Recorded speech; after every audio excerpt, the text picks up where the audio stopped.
How fast will you get your green card? In this video, we'll talk about timeline expectations for your marriage adjustment of status as of early 2024. If you're wondering how long it will take for you to get your work permit, your travel permit, and your green card, this video is for you. And make sure to stick around because I will be sharing some examples as well. If you're new to our channel, I'm Margarita, and although I'm an immigration attorney today, I'm actually an immigrant myself. Just like you, I went through marriage adjustment of status, the removal of conditions, and naturalization, a path that all of you will have to walk as well.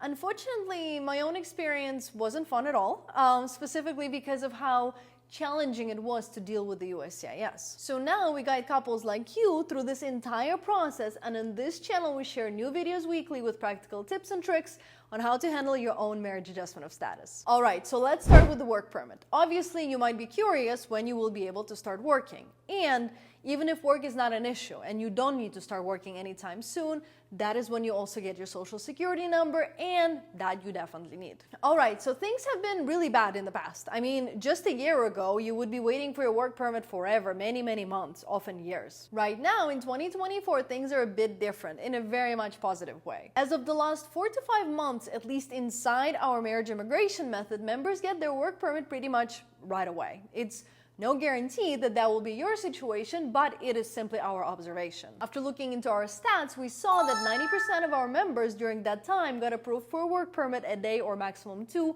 after their biometrics appointment. Since we teach them how to attend their biometrics appointments weeks in advance, they get their work permit about 1 month after submitting their application to the USCIS, which is honestly unheard of. That is a really great turnaround, and it always makes everyone happy from the start, since everyone hears all those horror stories where couples haven't heard for years from the USCIS. So having this much action in your case right away is really encouraging and sets a very positive tone. That being said, we also often see that the USCIS doesn't issue a work permit at all, but rather approves the green card just a few months after submitting the case. Keep in mind, I'm obviously using a relatively small pool of people compared to the entire nation and how many cases are being filed daily, but from what I'm seeing, things are looking pretty good, at least better than years before. Plus, keep in mind, you also have some control over it. You can actually expedite your work permit, and inside our method we have a pretty much 100% success rate with those. Sometimes it takes a few attempts, but if you have a legitimate reason to expedite and you follow all the proper steps, you can get your work permit much faster if, let's say,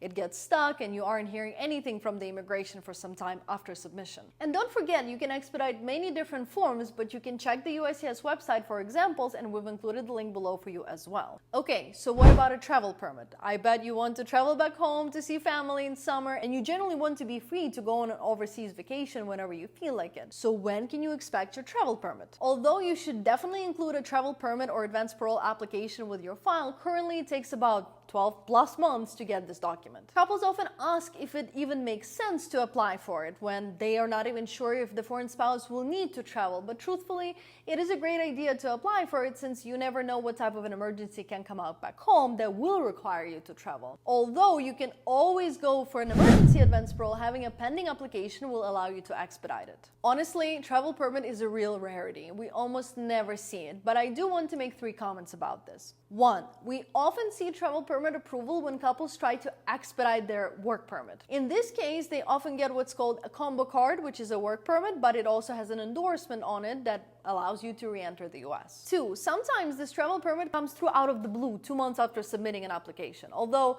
it is pretty rare, here and there we will see an approval come through 2 to 3 months after applying. Don't count on it though. The USCIS is way too unreliable. The hope is that when they raise their fees, which they now plan on charging separately for work and travel permits, that these documents will be processed faster, but we can't know that for sure. And the third comment is that couples often expect to receive this document in the form of a card. Just to give you an idea, when you receive your work permit, it is an actual card. When you receive a combo card, it is also an actual card. But when you receive a standalone advanced parole document, it is an actual document, like a piece of thick paper, so don't get surprised when you see it. Hopefully you do get to see it, and I wish all of you watching this a super speedy work and travel permit approvals. Alright, finally, let's talk about a green card timeline. How soon can you expect that? You do have a life going on, and you're obviously now forced to plan your entire life around it. This is such a challenging question to answer, but I do want to give you just just two examples to demonstrate to you how different this experience can be. We have a member of our marriage immigration method who in January shared their timeline with our team. Let's take a look at that email. Their application was received by the USCIS on November 8th. They completed biometrics on December 5th. They actually got an RFE that they responded to in mid-December as well, and then their case got approved on December 29th. Let's also briefly touch on that RFE to give you an idea. Not sure what happened, but I believe they were just so excited to get through this process that when completing Form I-485, they answered no to public charge questions on page 13 to make sure you don't accidentally say no. But either way, it took no time to address it, and despite the request for evidence, they still got through this process in 52 days in California.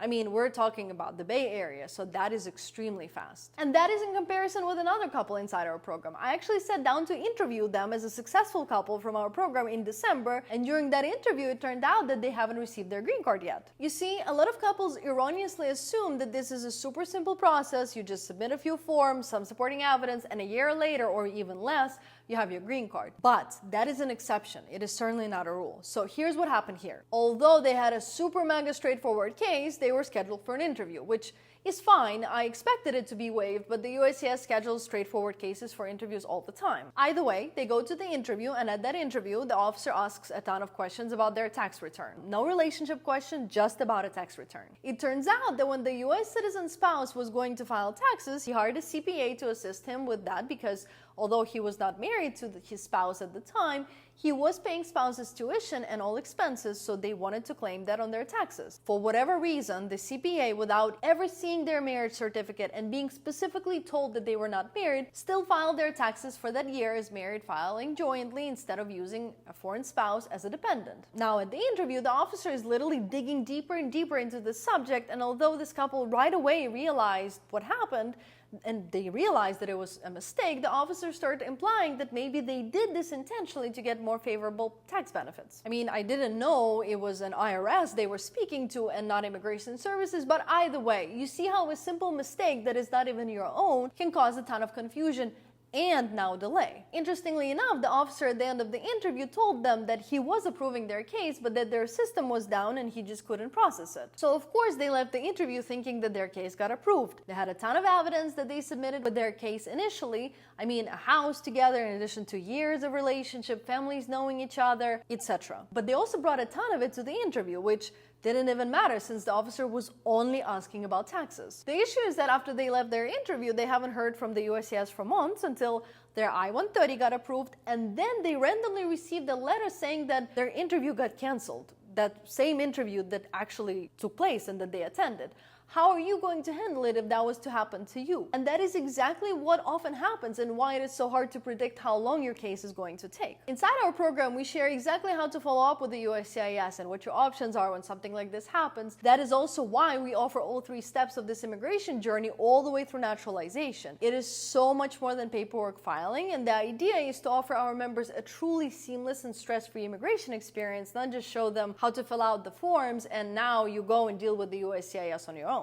That brings me to another point. You know, sometimes we receive requests for application review. Hey, just review my application to see if it looks good. We don't do it because we realized over time that couples have way more questions after they submit their application than before. It is an absolute disservice to leave you in the dark without you knowing what comes next and how to properly handle it. And keep in mind, this first green card is just the beginning. You will still have to handle the removal of conditions and naturalization, 2 completely different processes from this first green card. Immigration can get very stressful when you get to know the USCIS and just how incompetent they are. So definitely connect with us if you already feel overwhelmed and you want to have everything you need for your entire immigration in just one place. I was also considering sharing another very intense example with you, but honestly, this couple deserves a separate video for what they've been through with the USCIS. They have a beautiful baby together, a very long relationship. They own a house together for a long time, in addition to many other major things, but the USCIS is still on them, issued 2 erroneous RFEs at the same time on both forms I-130 and I-485, And now it's been a few months since they responded and still crickets. But to answer the overall question, if you do everything right and you're lucky enough, you can get your green card in 2 to 9 months these days. But even when you do everything right, it can still take longer because you are dealing with a very slow government agency that makes massive life-altering mistakes on a daily basis. I would also like to use this as an opportunity to encourage you to share your experience with us in the comments. If you know of someone who had a bad or good experience dealing with the USCIS, please don't hesitate to share since we all learn together. Otherwise, thank you for watching, give us a like, and we will see you next week.